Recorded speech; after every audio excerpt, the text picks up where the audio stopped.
আমি বন্ধুরা আজকে দুইটা রূপচাঁদা মাছের মতো এগুলো সাগরে পাওয়া যায় কানাডাতে। তো আমি এই দুটা আজকে ভাজি করব। ভাজি বলতে না, এটা বারবিকিউ করব আমি। তো আমি এখানে কি করব, একটু লবণ দিয়ে দিছি, তারপরে একটু জিরার গুঁড়ো দিয়ে দিছি, তারপরে একটু রসুন দিয়ে দিলাম,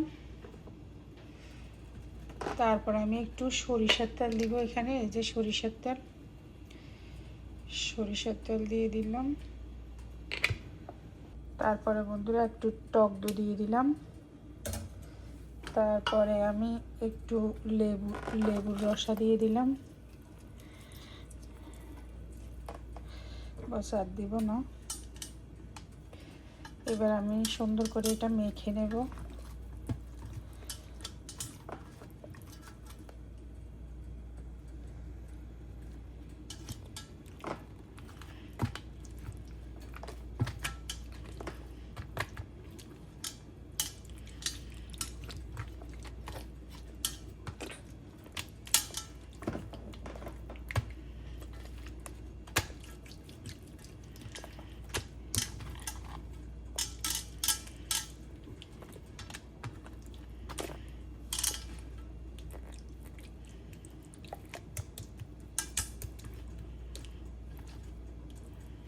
এগুলো দিয়ে আমি ম্যারিনেট করে রাখবো।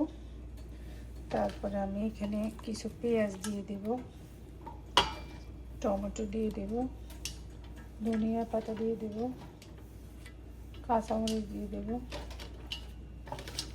পেঁয়াজও দিয়ে দেব।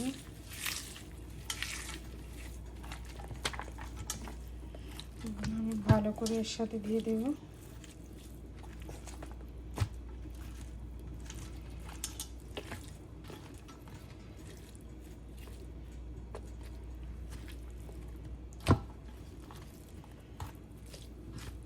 আর একটু মনে হয় লবণ লাগবে।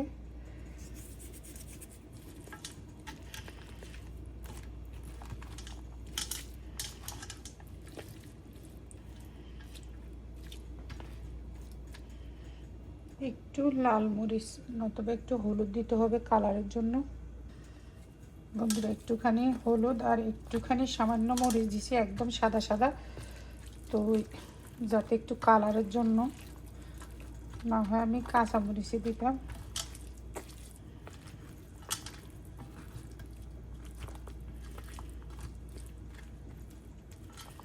তো আমার মোটামুটি ম্যারিনেট করা শেষ।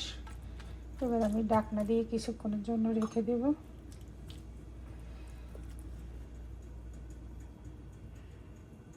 বন্ধুরা আমি মাছটাকে ম্যারিনেটের জন্য এখানে রেখে দিছি। মাছটা ম্যারিনেট হয়ে গেছে অনেকক্ষণ, প্রায় আধা ঘন্টার মতো। তো আমি এখন এটা কিভাবে রান্না করি দেখো। এটা আমি ফ্রাই করব এয়ার ফ্রাইতে আমি কিভাবে করি, এই যে মাছটাকে আমি এখানে দিয়ে দেব। এইভাবে দুটো মাছ একসাথে দিয়ে দেব। তারপরে এবার আমি পেঁয়াজ, তারপরে এগুলো সব এখান দিয়ে দেব।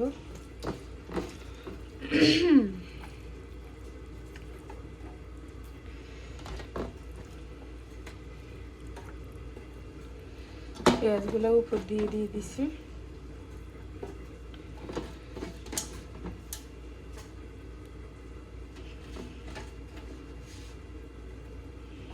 তো দেওয়া শেষ।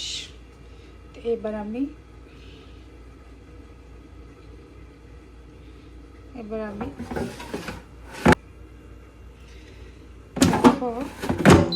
আমি এখানে 15 মিনিট দিয়ে দেব। 15 মিনিট দিয়ে দিছি। এবার হতে থাকুক। এটা হওয়ার পরে আমি তোমাদেরকে ফাইনাল লুক দেখাবো। দেখো বন্ধুরা কেমন হয়েছে এটা তো এখন মানে আমার মনে হয় উল্টিয়ে দিলে তারপরে উন্নতি করে। আমি এবার এটাকে উল্টিয়ে দেব। সেটা কিভাবে দেব উল্টিয়ে, সাথে থাকো।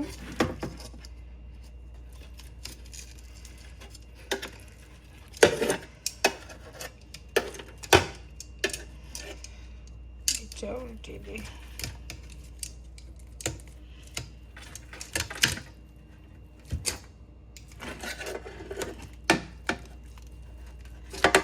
এই দোনোটা উল্টিয়ে দিলাম।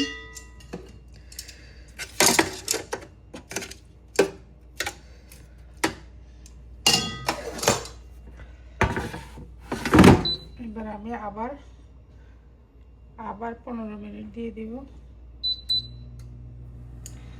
আবার 15 মিনিট দিয়ে দিব।